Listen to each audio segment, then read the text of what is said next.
You're listening to Castle Talk Radio. We're live on the airwaves with Becca and Jessica. Now let's jump into this week's episode. Jessica, today is a very special day. I'm so glad it fell on a Wednesday so we can do a special podcast episode. Do you know what today is?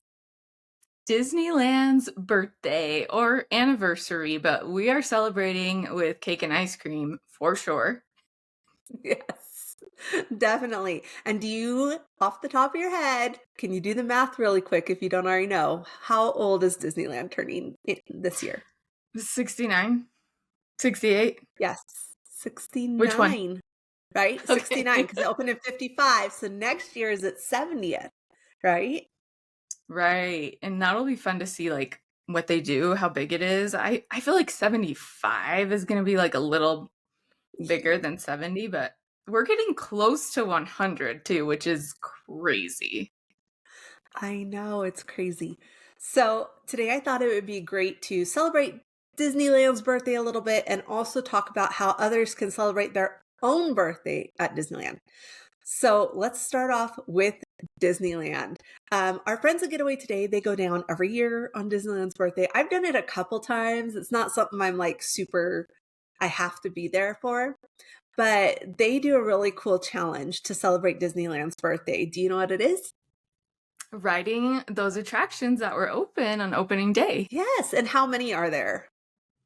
Well, I believe right now there are 14 attractions that were original to 1955. So Yes. Some were not necessarily ready on opening day, but they did open that year. So we kind of count those as original attractions. But there are a few more that were open that we no longer have around now. So if you were going like today to do opening day attractions, you would ride about 14 different things. Yeah. So what one in particular are you thinking of that no longer is there? That's a great question because I was trying to find a list of those and I found it very difficult to find anything. But I think a lot of them had to do with Rivers of America, like in Indian Village and different. You could ride mules or donkeys or something. I'm Yes, that sure. too. So So it was all yeah. around that space. Yes, definitely. Okay. So there's 14 original rides. Which one would you be sure to hit up? Ooh, Alice in Wonderland for sure. That's one of my top picks every time.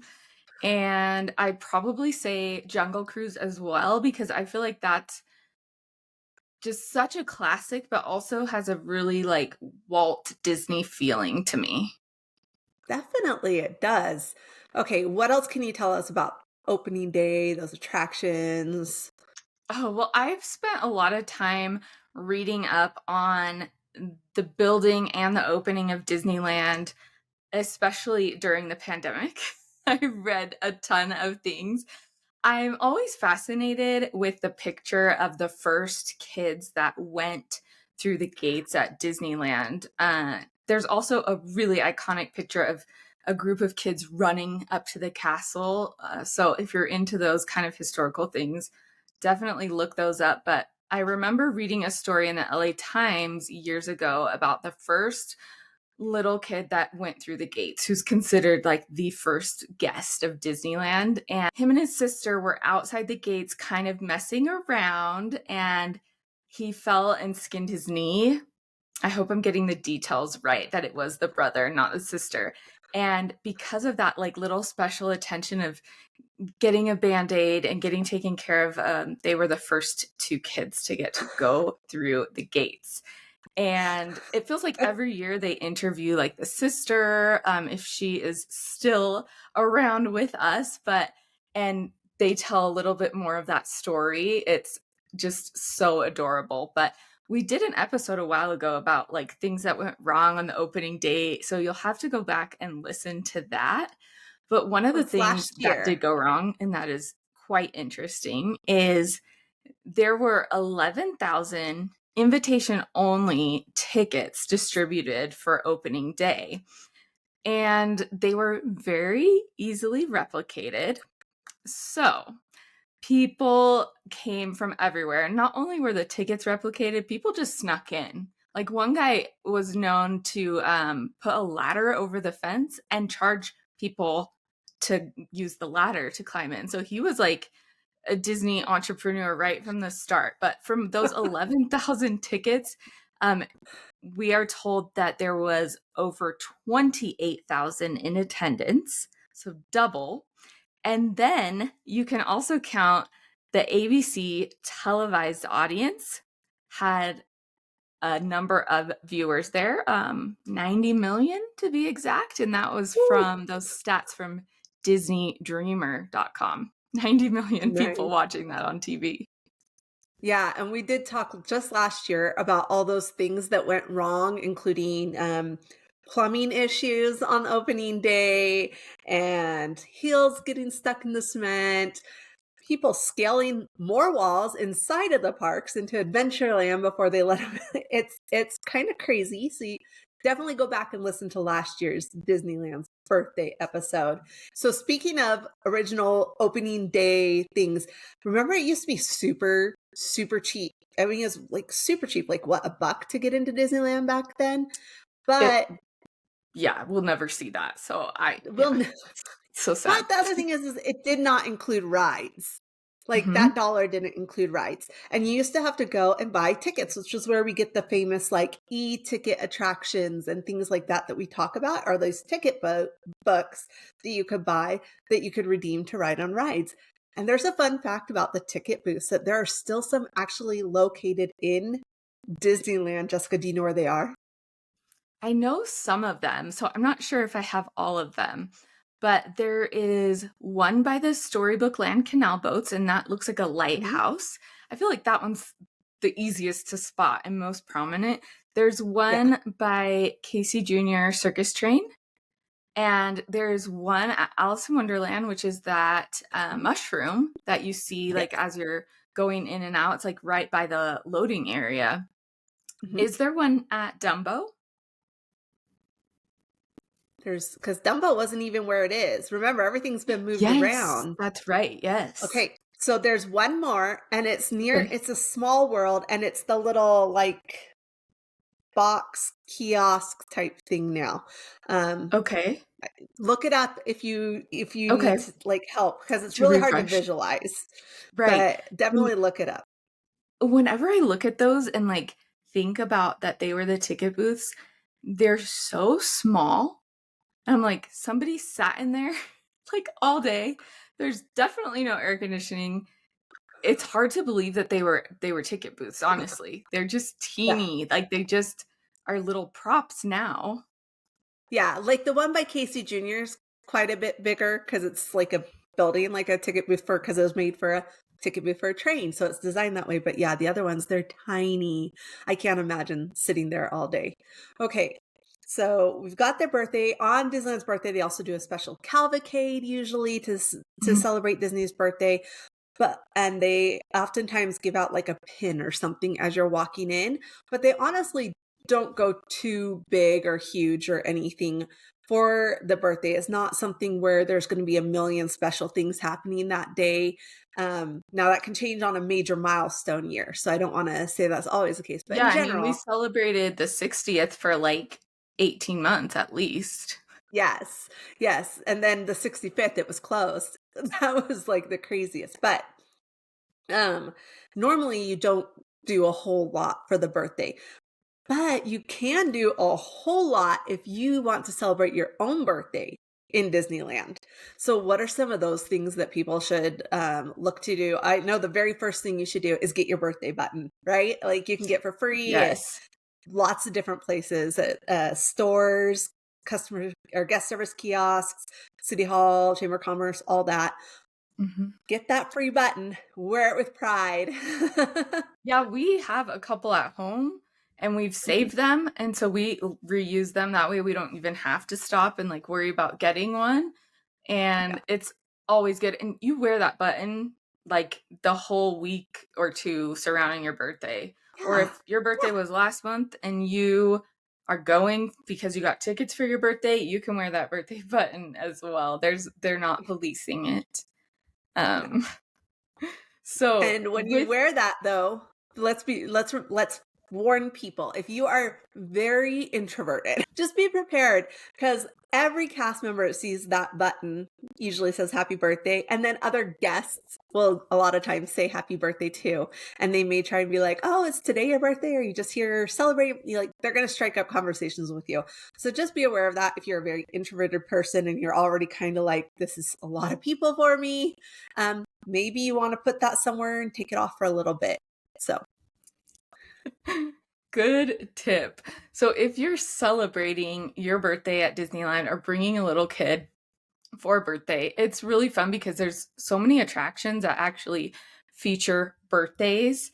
And I love going through and looking out for those. One of the newest ones is Mickey and Minnie's Runaway Railway, and that celebrates birthday in the queue. So I won't give it away, but if it's your birthday or someone in your group, make sure that you go through that line and look out for all the hidden details, especially one that is for birthdays. and now that's in the standby queue, right? I don't think that part is in the fast lane or lightning lane, whatever we're calling it now. Exactly. Another place that you can go is to Mickey's house, and you'll also get to meet Mickey at the end of that. But he does have a birthday cake in his house. There is a birthday scene in Monsters, Inc. over at California Adventure, showcasing kind of what might go wrong on a birthday. There's also, back to Mickey's house, next door at Minnie's house, there's a birthday cake baking in the oven. So make sure that you do a little walkthrough of Minnie's house and see that birthday cake. There's so many different things that could happen as well. Like some of the musicians might play happy birthday if they see your birthday pin. Red, the fire truck, has been known to play a little birthday tune if you see him out and he spots your birthday button. What other ones come to mind for you? I think those are the main ones. I don't want to give away every ride that has a birthday scene. We do have a freebie for everyone. We love giving away freebies. And so if you go to castletalkradio.com and then click on freebies, Jessica's freebie will be there with all these different things that are birthday related that you can do in the parks. I do think it's kind of fun though. If you're going with your kids and it's one kid's birthday, you have to do Alice in Wonderland and do the very Marianne birthday part for all the kids that it's not their birthday. And the other thing is you can get them all I'm celebrating buttons, even though it's not their birthday. So at least they get a button and they kind of feel included in that. I do want to talk about one thing you can add on to a dining option, because a lot of times for a birthday, we like to do a character dining or a little bit nicer sit down meal. And there's an option you can add on when you book your meal. And just don't forget that you did this option. And that is you can order a cake, and it doesn't have to be for a birthday, but a birthday it's like the popular time to do it, right?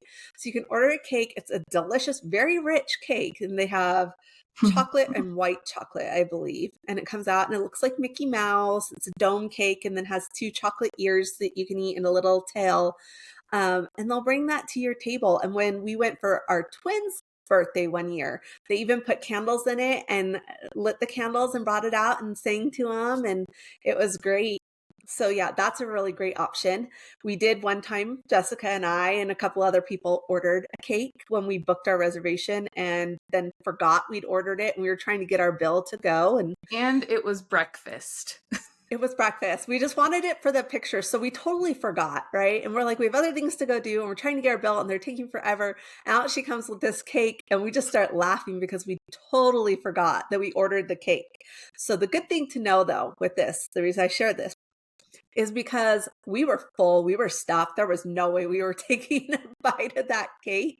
They were able to give it to us in a box and we put it in the lockers, and the locker area was air conditioned enough it didn't melt. And so then we just got that and took it back and enjoyed it later.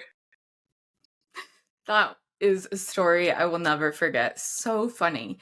We did Goofy's Kitchen few months back with my niece, actually like first cousin once removed or something crazy, right? But yeah. So little birthday girl, and they had the birthday button, but funny story is that she is afraid of the birthday song. And they had seen like other cast members come out to other birthday people, because doing a character meal is super popular for birthdays, which is a great option. They said, you know what? Let's not sing to her because it's going to spook her. Well, she decided that she was no longer scared of the birthday song. And at the end of it, she said, no, I want them to come and sing to me. And so they actually did. And we said, okay, we're going to try it. And they brought out an adorable, goofy, decorated cupcake with the candle.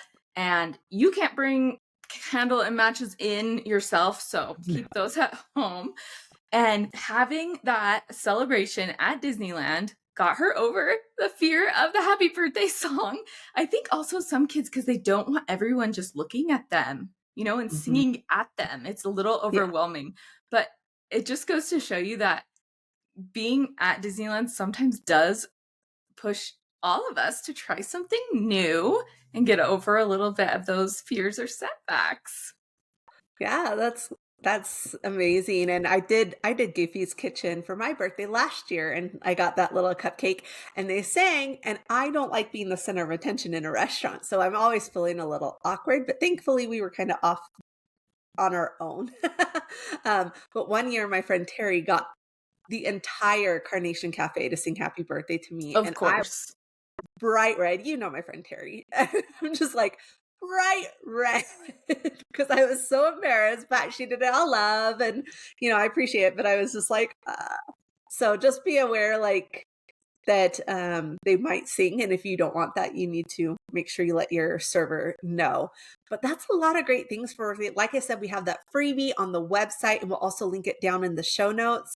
And we're excited to have Disneyland be 69 years old and see it into the future. I can't wait. I just realized we may still be alive for its 100th birthday, Jessica. Oh, we will. And we'll be there. And we'll be doing our influencer thing as little old ladies and being like, follow me at Disneyland. It's the birthday. Right. We're making a date for it right now. We'll be there together. RSVP, let us know if you want to join us. All right. And we'll see you guys next week on Castle Talk Radio.